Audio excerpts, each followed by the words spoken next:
Namaskar. Welcome to the Bhagavad Gita online classes.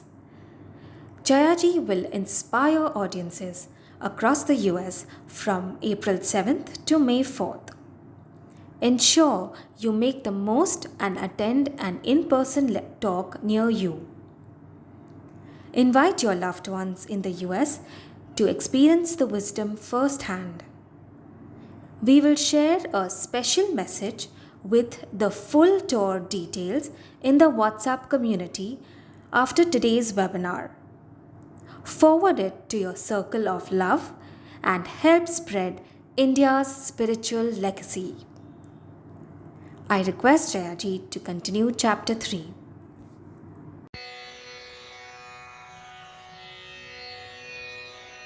ॐ सहनाववतु सहनौ भुनक्तु सह वीर्यङ्करवावहै तेजस्विनावधीतमस्तु मा विद्विषावहै ॐ शान्ति शान्ति शान्तिः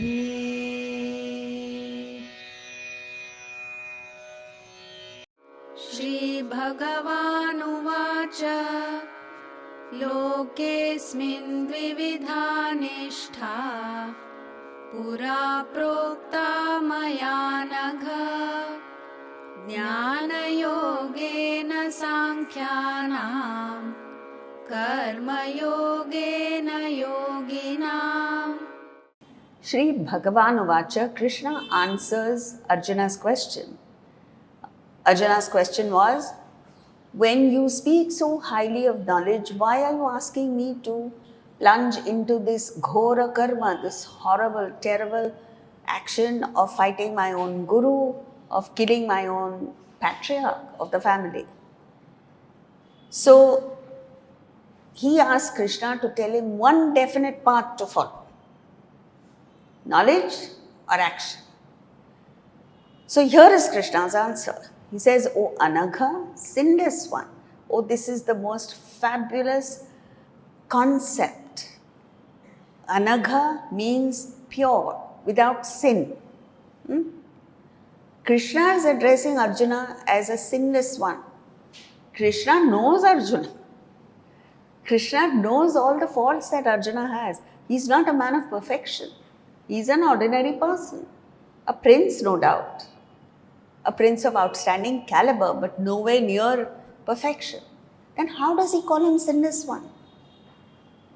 It is who you are that you see outside, isn't it? A criminal sees criminals around. A gambler sees gamblers and attracts gamblers towards him.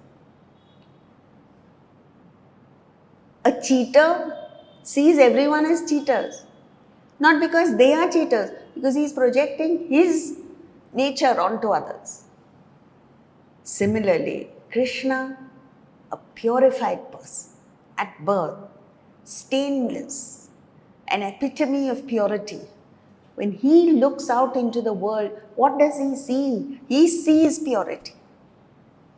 He sees Atman. So there's a very important lesson here for us. When you look at people and say, she is materialistic, and this one is stupid, and that one is somebody else, what does it tell you? It tells you that you have this muck inside you, and therefore you are seeing muck outside. And it's such a wonderful thing to be able to see the best in others. When you see the best in others, you look at a person, you see the best in others, you connect with the best in that person returns the courtesy. So Anagha, sinless one, since ancient times the twofold path was given by me to this world. The path of knowledge for the contemplative and the path of action for the active. So with this verse, we enter the second topic of this chapter, the most fabulous portion, which deals with the logic, the reason for action. Why must you act? And he starts with the fundamentals. So, in life, we go through 3 transactions. The traffic of life consists of 3 transactions. One is receipt of stimuli from the world through your 5 organs of perception. Eyes see, ears hear, nose smells, the skin feels, touches, and 5th, tongue tastes.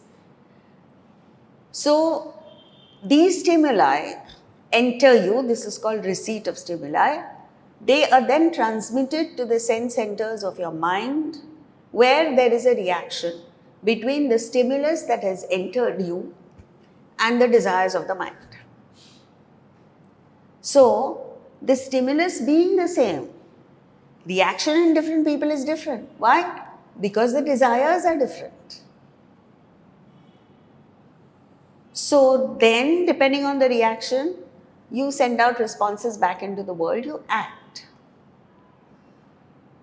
So your response is dependent not just on the stimulus that enters you, but a very important component of this traffic is the desires in your mind.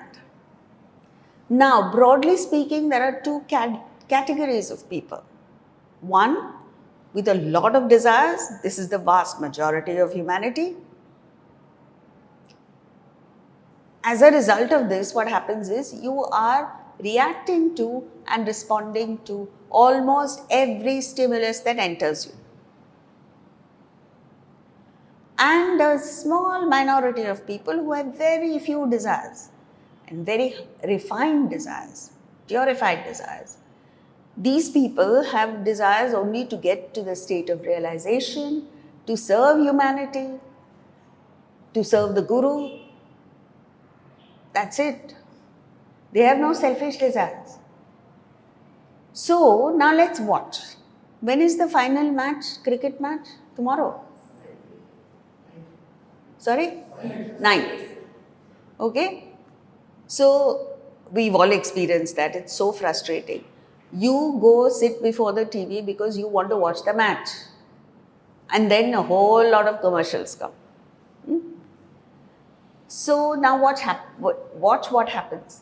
Let's say the whole family is sitting there watching the match. So you have a desire to watch the match, but you are forced to watch commercials. So there is a commercial of, let's say, a new car that has been launched. Then there is a commercial of an airline that promises you a vacation in some exotic place. Then like this, you see various commercials, ads. Now one person in the family has a lot of desires. So she sees a new car. The stimulus enters her and there is a reaction at the mental level. What is the reaction? Oh, it looks like a nice car. Maybe I should go test drive it. I want to buy it. And then there is a response. She actually goes and test drives that car. Next commercial is for a vacation in Turkey maybe. So there is the stimulus, there is a reaction. Oh, it's been a long time since I went on vacation. Now how about Turkey? And there is a response. She finds out what this vacation is about, how much it costs, so on and so forth. And she finally lands up in Turkey. Third, whatever. So, such a person with a lot of desires is constantly reacting to the stimuli that enter, and it translates into a lot of action. So, such a person is an active person. Now, when this person wants to turn spiritual, what does the person have to do? Convert what she is already doing to worship, which is karma yoga for the active. These are the vast majority of people. But you can't deny that there are other types of people. So you find maybe the husband or some other member of the family is sitting there watching the same commercials. He watches the ad for the car. So, oh, interesting car ad. But he has no desire. So the stimulus enters him, there is no reaction, no response, he doesn't go test drive, he doesn't buy nothing. Same thing, ad for vacation in Turkey. It registers, but there's no desire. So no interest, nothing happens to him, no action. Third, so on and so forth. So here is a person whose whose entire life revolves around mere perception. There is no reaction, no response. So he is not a reactive person. Don't get me wrong. It is not that he is a lazy, inactive person. Here is a person who does not react to stimuli and does not respond to stimuli, but he decides the areas in which he should act and may be a very active, dynamic person.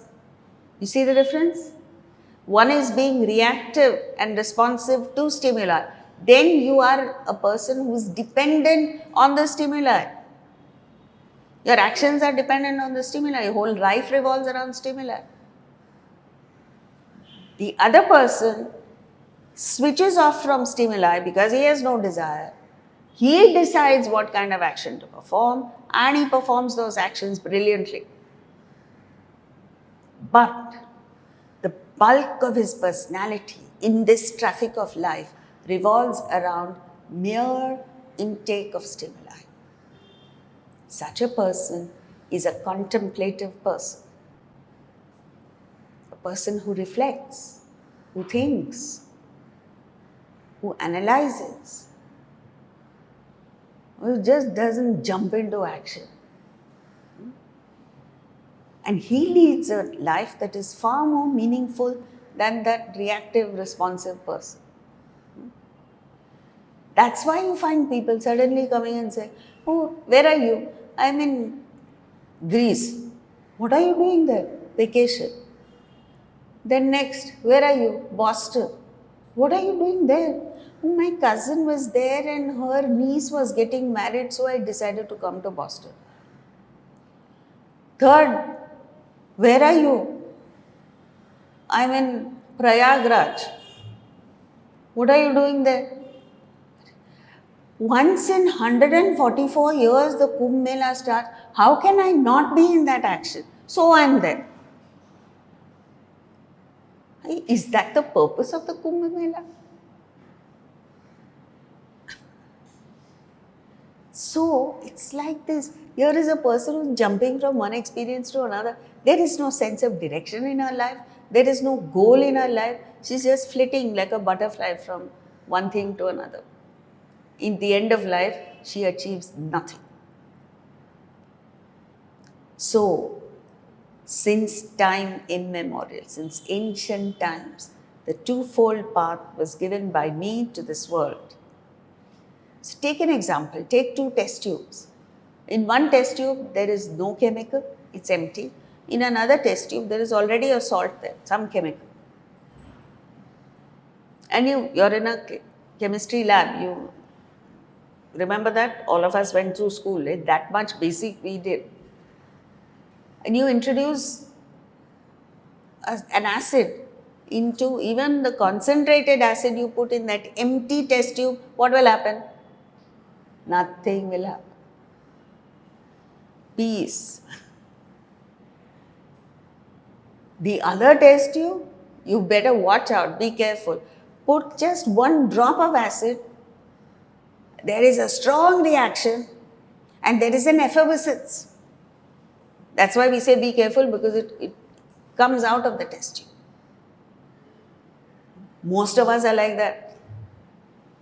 Dangerous commodities in life.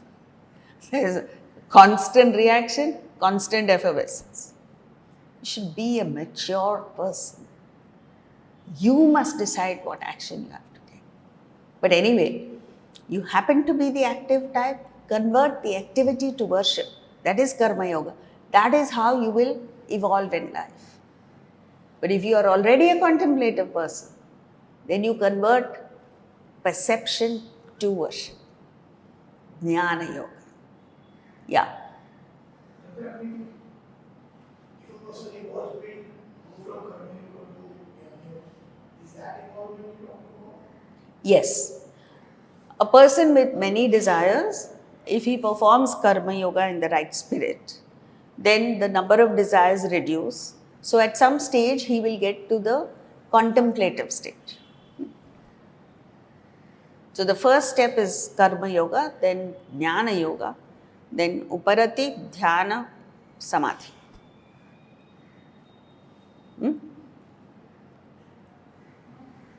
Yeah. If there is too much stimuli, can a desire be generated?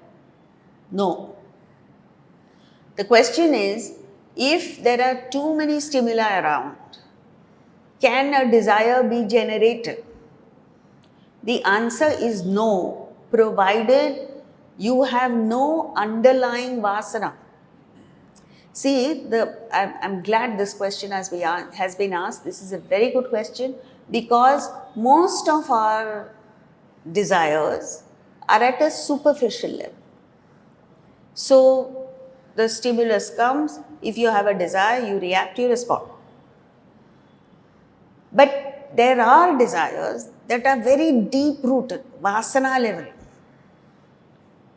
So, those desires come up to the surface only when the environment is conducive for it. So, that's why you have to be careful. You can't say, I don't have this desire, you never know. Like there was a girl who was with us for some time. For many years, she said, I am definite, I don't want to get married. And I want to pursue Vedanta, this, that, and the other. So I took it with a pinch of salt because I know this. And then what happened? Her mother, through this arranged marriage formula, somehow managed to get one boy and said, you have to meet him. So on a Sunday, she came to me and said, my mother is pressurizing me to meet him. I don't know whether I should meet him or not. I said, of course you should meet him. Why? Because at the 6th level, if you have a desire for it, it will come up. If you don't have a desire, you'll meet him, say goodbye, nice meeting you, nice having a cup of coffee with you, that's it. So you must give yourself that opportunity. Because if you have that vasana, the desire, and you don't give it a respectable, dignified avenue for that desire to be fulfilled, then you'll be a frustrated person. And I'm so glad I did it because first boy she met, she fell in love, she got married, had 2 children, finished, gone. Her life took a completely different turn. And I'm happy it did because she gets an opportunity to fulfill that desire. Otherwise, she'd have been a frustrated old maid by now. Okay? And therefore, if there is a reaction in you, it is a sign that you have a desire. Because you can't say it is because of the stimulus stimulus can never create a desire. Any other question? Conducive environment then enhance the desire. Sorry? Conducive environment, sometimes the environment will not be conducive for the desire to get fulfilled. But maybe later it will make a steady See, the environment, a conducive environment only helps the vasana to come from an unconscious state to the surface. if there is an environment that is conducive for, let's say, gambling, and you have zero desire for gambling, you take me to Las Vegas, plant me there, give me a free ticket, give me free money to gamble, I will not gamble if I don't have gambling desires. But if you have even a trace of gambling desire, you will get stuck there in Las Vegas for the rest of your life. Right? That is the whole thing. Which is why once you pursue the spiritual path, whether the vasana is at a submerged level or at a more surface level, all of them will go once you move to the higher. It's like all childhood desires go, all desires for toys go once the child grows to a teenager. Only rare specimens are there who hang on to toys even at the age of 50. I know someone. Oh, I played with this toy when I was 2 years old. Then you deserve to be in a nursery. So there is only way to address those deep-rooted desires to move to higher wisdom. Yes. Well, no, it's not the only way. The other way is to bring it to the surface and fulfill it. But then there is the danger that your whole life will go off at a tangent, like in this girl's case. So the better way is to sublimate desires. To fulfill desires is a long drawn out process where you have to earn the money to do it, you have to find the wherewithal to do it. It's a painful procedure. The best way out is to just sublimate your desire, which is growth, knowledge. That is why they say knowledge is the ultimate purifier. Once you gain knowledge, everything goes at the lower level. Right? What about desire? What about responses like anger? Is it because of any desire or is it because of resistance? Absolutely. It is because of desire. Anger can never come unless there is an underlying desire. So you have to dig in your personality and find out what is the desire that is being blocked. See, it's like this. Desire is a flow of thought going from you to the object of desire. When it is fulfilled, it turns into greed, lobha. When it is blocked, there is no outlet for this thought flow. So it gets deflected towards the obstruction, and that is called anger. So for anger to come, there has to be an underlying desire. So you mean when we are angry with somebody because of something that they've done, it is because we want them to be nice to us, that's the desire? It could be anything. It could be that I want a particular business contract and a competitor has bagged the contract, so I get angry with the competitor.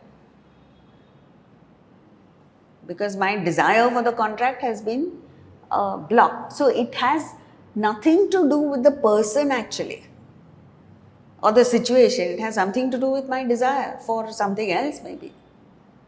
And this person just happens to have blocked it. He may... Same thing, there is a desire. You have a desire to have a neat and tidy home, and the kids have messed up the home. You get angry with the kids. So if you really analyze, the kids have nothing to do with the situation. It is your desire for the home. So you must go back to an assessment. I want my kids, I have a strong desire for my kids, I am attached to the kids. I also have a desire to have a neat and tidy home. The two cannot take place together. The two are mutually exclusive. Kids and neat and tidy home are mutually exclusive. So you have to decide which one do I want. Now, if you choose to have the kids, you must accept the home will be a mess till they grow up. Then you say, what a beautiful home I have.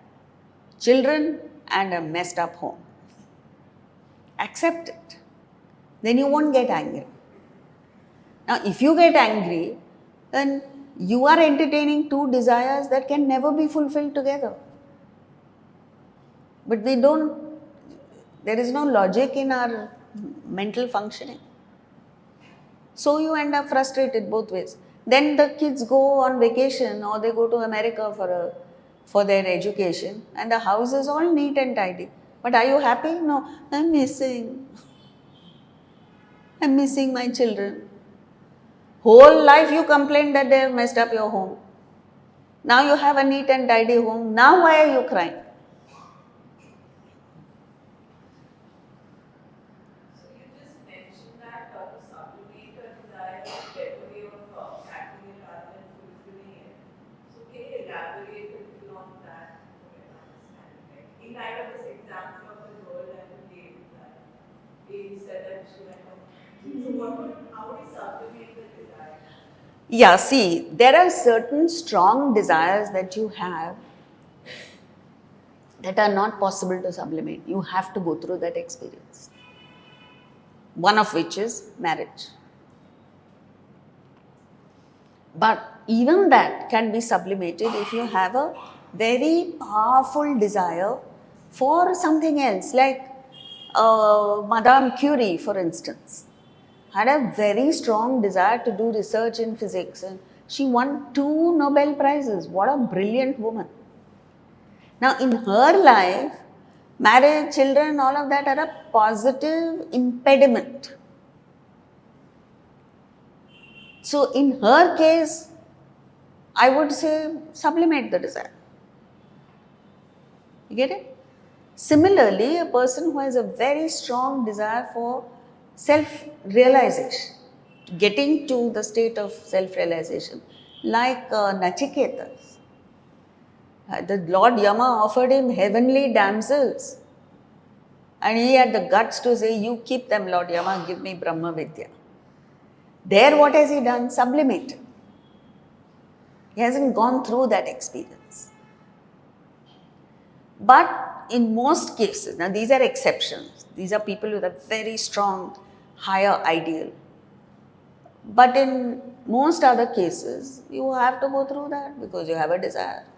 You pay the price, which is a lifetime of pain and suffering, if you really understand what marriage is. Are you married? Oh, that's why you're asking. Yeah. So you have to look within and say, do I have that desire? If yes, go through it. Otherwise, like in modern times, there are other options. You talk to me later, I'll tell you. There are ways of getting around marriage. Yes. You mentioned the case of the type who do not react and do not respond to stimuli. They're contemplative, they don't respond. Are they type who are introverted? These are, so the question is that we mentioned that there is another category of people who are contemplative, who do not react and do not respond to stimuli. These are few and far between. But these are people like Nachiketas who have a very strong desire for enlightenment. Buddha, for instance. So they are not enamored with material things. They are not enamored with relationships. Marriage is a downright impediment. Well, why would they do it? Why would they get into it? Because then you lose a whole lifetime. These are things which one needs to think very carefully before you get into it. Because it's not just marriage and children. It's never ending. Then it becomes grandchildren. It becomes great-grandchildren. And till the day you die, you're entangled, you're caught, you're bound. If that's what you want, if that's the quality of your mind and you're attached, you have to go through it. But if you have even that slight sliver of desire for freedom, then you will not get into it. But these are very few. Most of the people who do not get into marriage, and they are also few, is because they have not had the opportunity to get married. That's not what I'm talking about. We're talking about those who have had ample opportunity. Like Buddha was married to a beautiful queen and had a child, and even then he opted for realization. So you must have this opportunity and then understand its futility. You know? But in some situations, you can be a bit of both, introvert, extrovert. You can go to Las Vegas, play all right, budget a certain amount, and then come away from it. Yes. And you won't get stuck there, as you said. You might get Yes. something at times. Yes. You have a bus to catch or thing to catch, you come away. Fine. So then between there and there. Most people are this combination. Well, most people are just extroverted, so that's a different thing. But the next best is to go through worldly experiences so that you experience them and then understand the futility. But you have to have that thought that pulls you back inward for you to be able to understand the futility. But also you must understand the dangers of indulgence. Like for instance, areas which get you addicted, like drugs, alcohol, gambling, very, very dangerous. Things like that, which I would much rather not get exposed to if I have a weak mind, rather than get into it and get stuck there. Because there is a risk that you'll get stuck. Horse racing, same thing. There are people who are, and gambling is a thing in which the mind, that's the deadly mind. It doesn't let go till it completely destroys you. Drinking, drugs, gambling, these are avenues which one has to watch out for. Unless you can say this much and that. For that, you have to have a very strong intellect. And those who have that strong intellect will not waste time there. Why will you want to go to Las Vegas when you have zero interest in it? Except for just the experience, maybe. And even that, frankly, if you ask me, I would rather go and spend a delightful evening in New York City rather than go to Las Vegas, because I have zero interest there. Consider the example. Unless, the way you tell Ashokar also, unless you experience it, you will not know what's there in the knowledge there. And then getting away between the two. Everything you don't need to experience. Have you heard of the saying? A wise man learns from others' experiences. A fool from his own. So you don't have to become a drunkard to understand the ills of drinking. You know, there are certain things you learn through wisdom. And gambling is something that stems from tamas. So you need to understand that. What is the root cause of gambling? Whether it is at cards, it could be for a small amount or large amounts. But the root cause is you want to benefit without working for it. That is tamas personified. Same thing at the stock market. See, I'm saying invest in the stock market is different.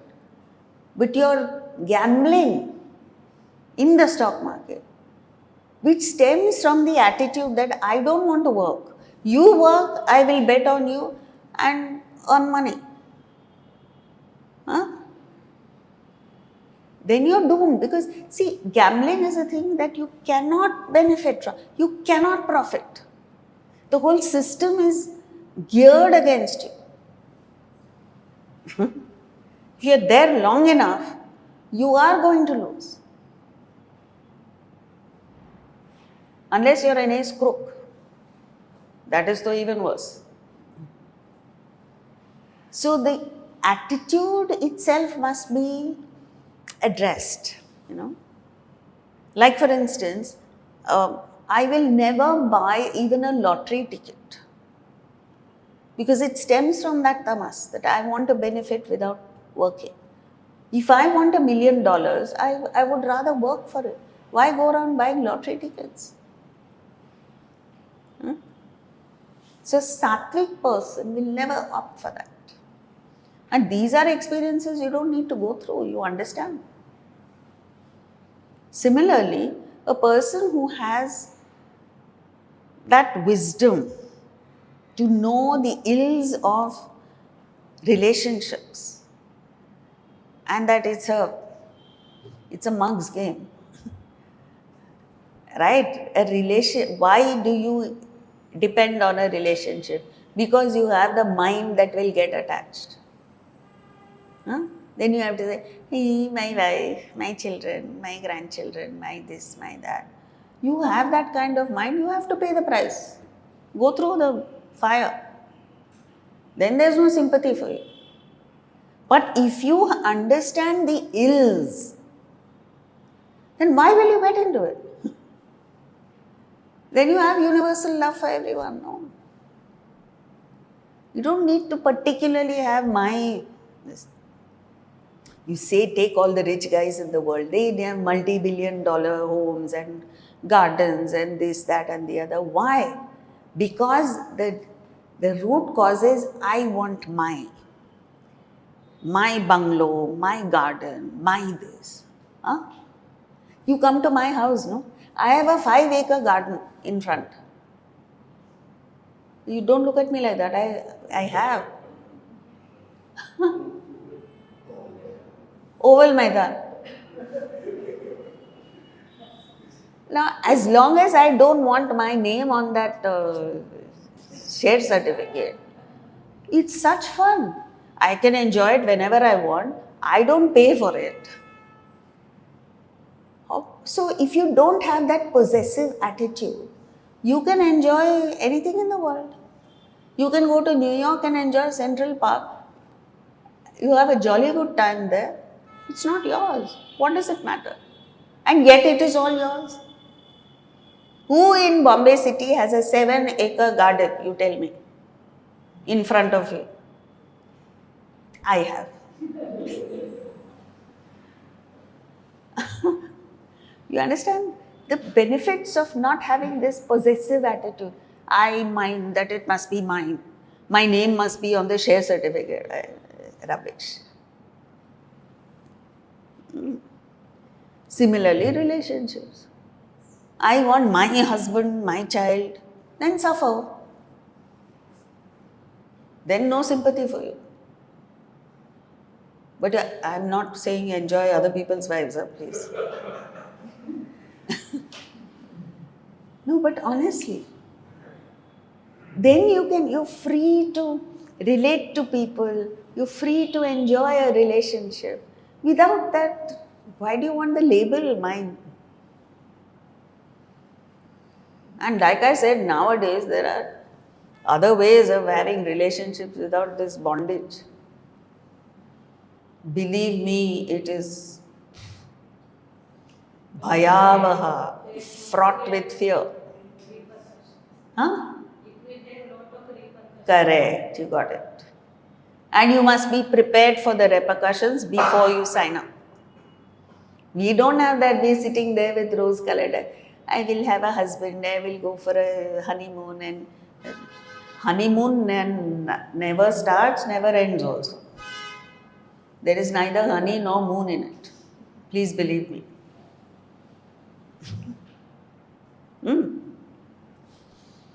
So there are two types of people. Extroverted, who have to convert action to worship, and introverted, who convert perception to worship. Next verse, 4. न कर्मणामनारम्भात् नैष्कर्म्यं पुरुषोऽश्नुते न च सन्न्यसनादेव सिद्धिं समधिगच्छति. What a brilliant verse. One does not attain actionlessness by not acting, nor does one attain perfection by just renouncing existing action. So, he is defining perfection deliberately by using the word actionlessness. When he says actionlessness, what does he mean? Where does action come from? Desire. Desire comes from thought. Thought comes from vasana. So when he says actionlessness, he means desirelessness, thoughtlessness, vasanalessness, which means self-realization. So he says, one does not attain that state of realization, which is vasanalessness, thoughtlessness, desirelessness, actionlessness, by not acting. And this is what 100% of spiritual aspirants are doing. Why do you want to give up everything and go to the Himalayas? Because you believe that if I give up action, I will get to realization. No. How can you? Because the root is there. It is like giving symptomatic relief to a person who is suffering from TB. His lungs are being consumed by this bacteria. And you give symptomatic relief, it's never going to help. He's going to die someday of that TB. Unless you address that TB.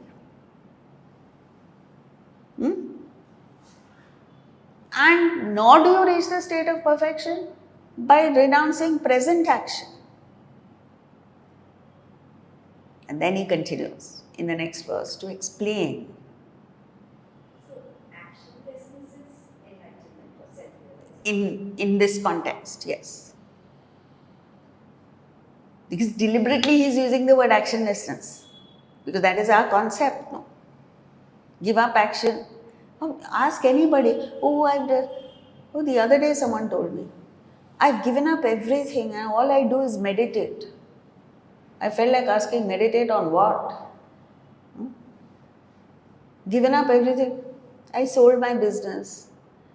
I said goodbye to my family. I'm living all alone by myself in some ashram. And I'm meditating. Shankaracharya says, in 100 janmas you will not get there. Emphatically. Why? Because you have to address the vasana. Vasana means ignorance. So you have to remove the ignorance. What is the ignorance that is there?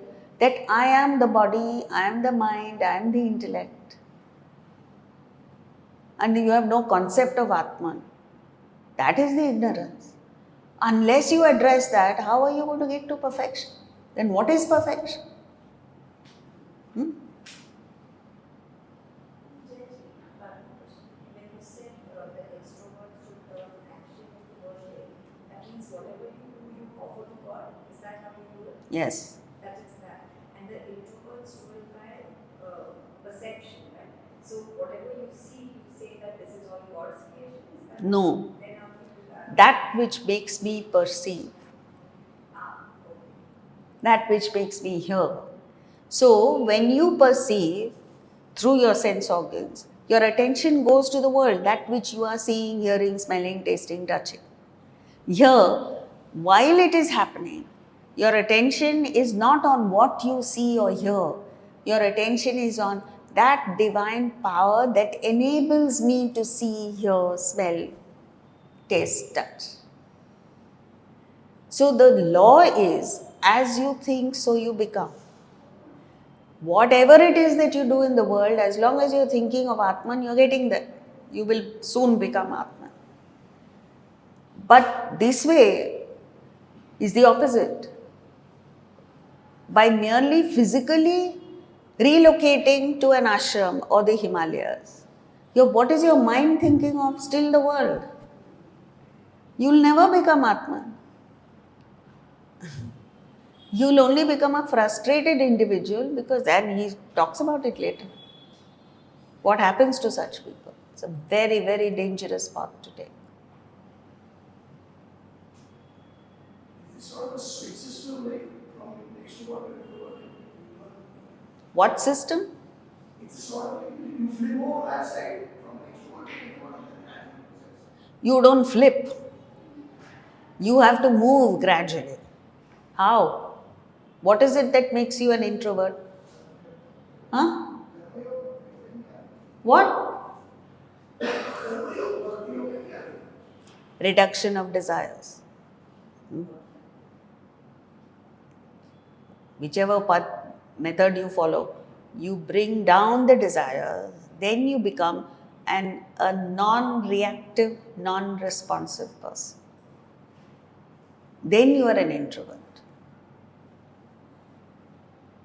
Next verse. न हि कश्चित् क्षणमपि जातु तिष्ठत्य कर्मकृत् कार्यते ह्यवशः कर्म सर्वप्रकृतिजैर्गुणैः. Nahi kaschit kshanamapi, not even for a split second, can anyone be inactive. All are helplessly compelled to act by the gunas, qualities born of Prakriti nature. Okay? So, gunas means sattva, rajas, tamas, means vasanas.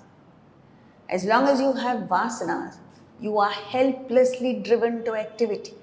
Vasana means desire. So, you can't remain inactive even for a split second. You see people, no? They'll go lie down and suddenly they'll get up and say, oh, I forgot. I have to do this. Then suddenly they'll say, I forgot there's a match going on. And then they'll say, oh, I was supposed to meet someone at the club. Every one of us is helplessly driven to activity. The only difference is the type of action that you perform is dependent on the gunas, qualities, sattva, rajas, tamas, which is India's and Vedanta's greatest contribution to the world, because it helps you to understand the nature of your mind, quality of your mind. The gunas are sattva, rajas, tamas. A grade, B grade, C grade. So let's start with tamas, which is easier to understand. Tamas is the state of inactivity, laziness, indolence, apathy. It's horrible.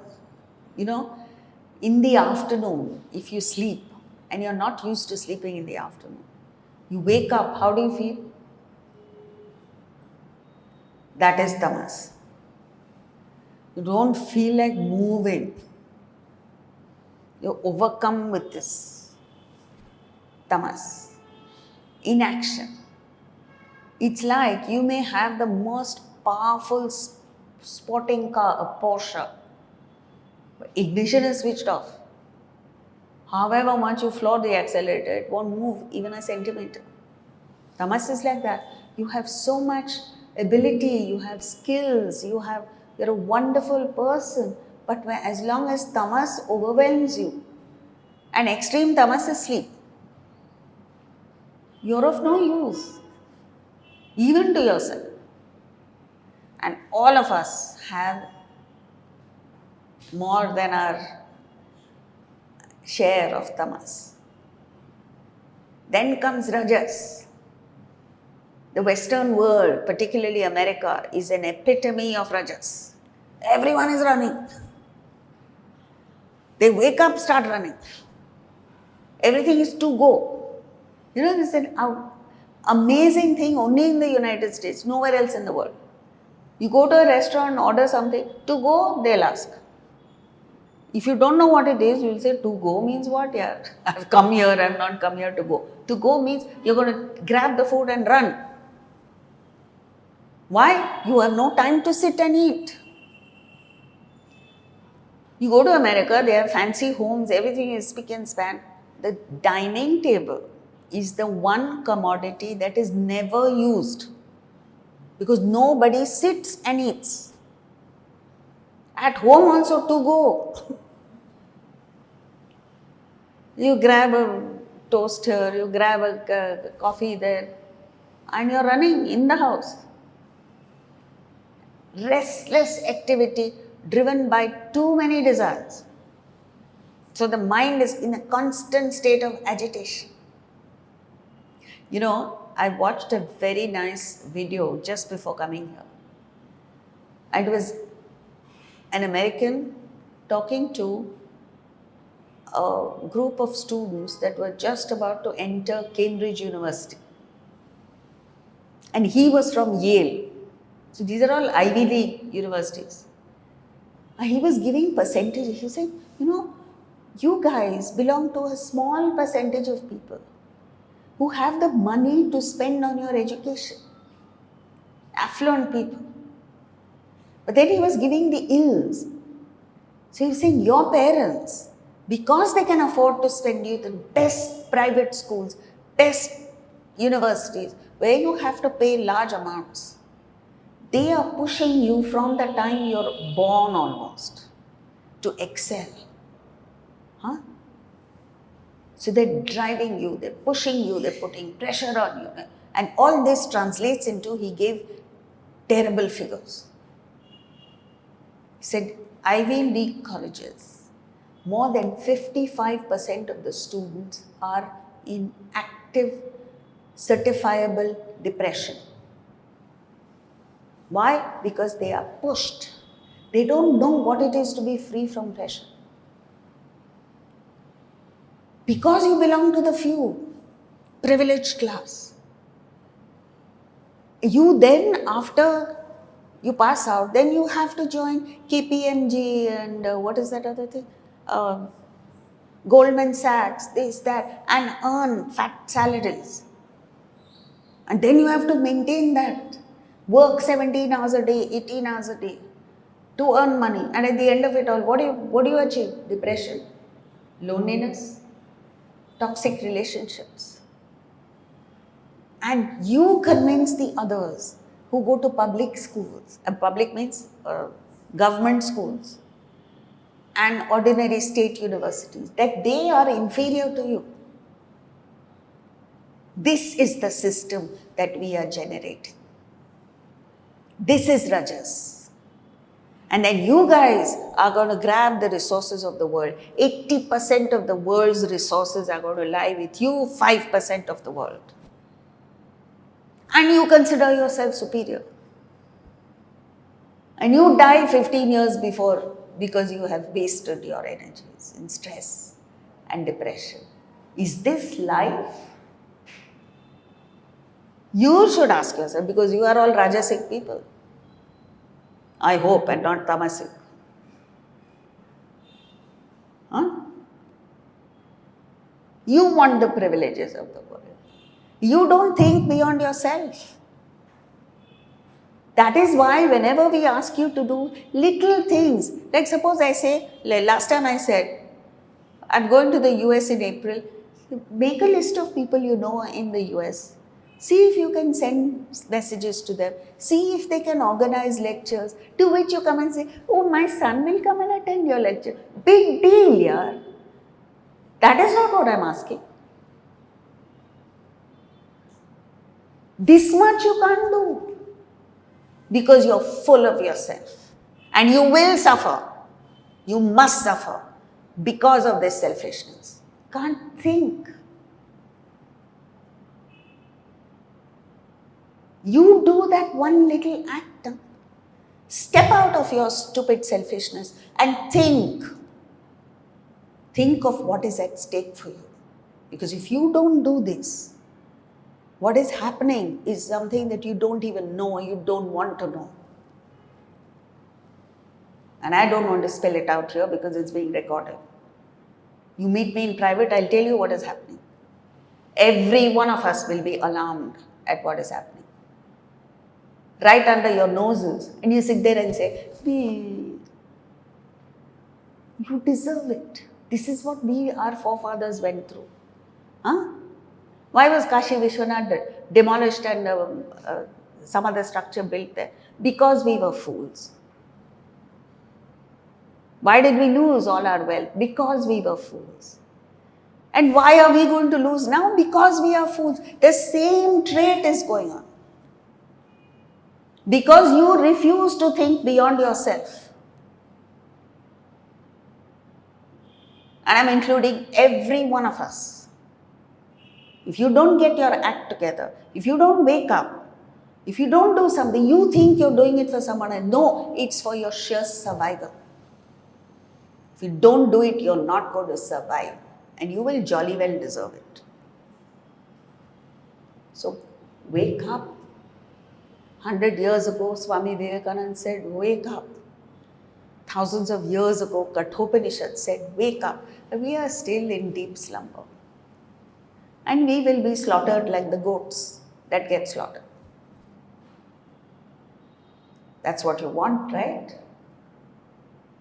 And anybody who does anything positive, you all get together to pull them down. This is what is happening. Premium school in Mumbai. All the negative forces are getting together only to pull down.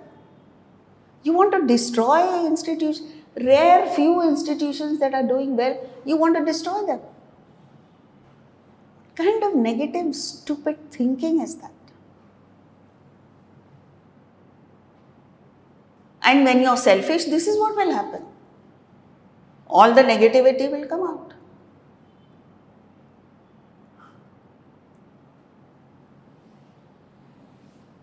Sattva is that serenity of mind. When you're deeply aware, conscious of the beyond, the in and through all this muck, all this rubbish that's going on, you see the beauty, the splendor of life. And then you see an opportunity for you to connect with that divine force. That is the state of selflessness, where you have to go through unselfishness for that. For heaven's sake, think beyond yourself. Because this thought of self is what is killing you. Oh, my home, my car, my cars, my club membership, my connections with all the rich and famous. That's all that you can think of. And the people I'm hobnobbing with, people I'm drinking with, people I'm dying with.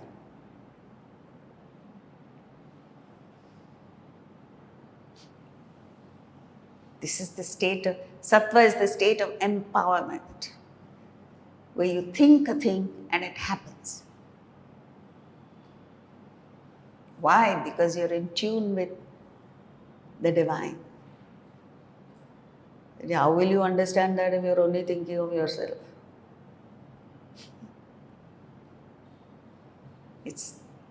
Rajas is the state where you're in that racing car. One foot is on the accelerator, the other is on the brake. You never realize your potential. Oh yeah, you might be managing director, chairman of a company. You think that's all there is to it. That's rubbish. What are you as a human being? And then sattva is where you take off. It's like taking off, you break the sound barrier. What a thing. Or you get into a spacecraft and break free from the gravitational force. Then theoretically you can go on forever, isn't it? So there must be that vision of the sattva, for which you have to give up something.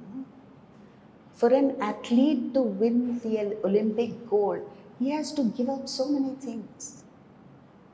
He's not willing to give that up, he'll never reach there. If you're not willing to give up thought of self, and if you're not willing to step out of your selfishness and do something, You'll never get there. I asked you last week, come back this week with something that you're going to do for the US. And it's not for me, please. I don't care. I can go there, speak to 5 people and come back. I honestly don't care. Meaning it's not that I don't care, it doesn't matter. I'm doing my best. Beyond that I can't do anything else. But you do your best, no? Don't forget best, do little bit. Every one of us knows at least 10 people in the US. Have you made a list of these people? No, you forgot. Last Wednesday, 8 p.m. you forgot. Clean forgot. Send them a mail. I told you, connect with Vedanta, Vaishali. She will send you the introductory mail. You can make changes in it and forward it. And who knows, maybe something will happen. Even if nothing happens, at least you have the satisfaction that you have done something where there is no direct profit for you. Taste the joy of unselfishness. And that's why I spoke to you. Frankly, you ask me, deep down, I have zero expectation. I don't expect any of you to do anything because I know you. But I'm still saying, because that's my job. If you do it, good luck to you. You will benefit. Again, I'm repeating, do it.